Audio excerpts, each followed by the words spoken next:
Hello, Tammy. Hi, Deb. We have Inge again here. Still in the car. No, I love it.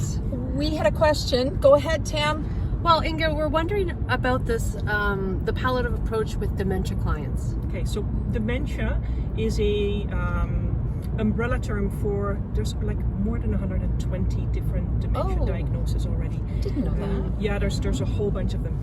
And it is a life-limiting, life-threatening disease. Right. So a person that has been diagnosed with any of the dementias, which of course Alzheimer's is one of the Most well known, yeah, right? the most well-known ones, should be approached with a palliative approach care to make quality Right of from life- diagnosis, though, right right? from diagnosis, and especially with the person with dementia, because we want people to be part of that journey and of that planning ahead into the future.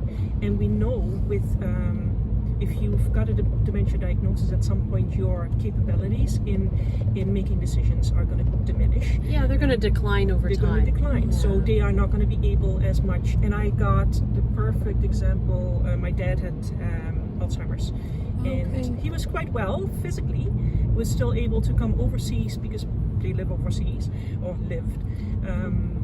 Mom went on a holiday, my dad came here with my sister, so with some support he could still travel, but there was no decision making capability anymore on that part. And I thought I was going to have lots of conversation with them, but not able to. Right. So yeah, so to that first off planning part and looking at the future at point of diagnosis is hugely important, especially in people with dementia diagnoses.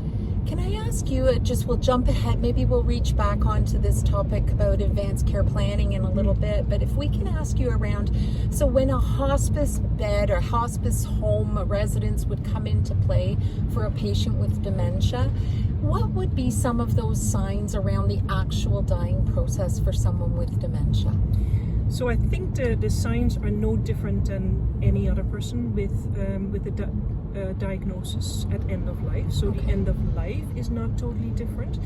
The part that is different with a person that has been diagnosed with dementia is that the end of life part can be so lengthy.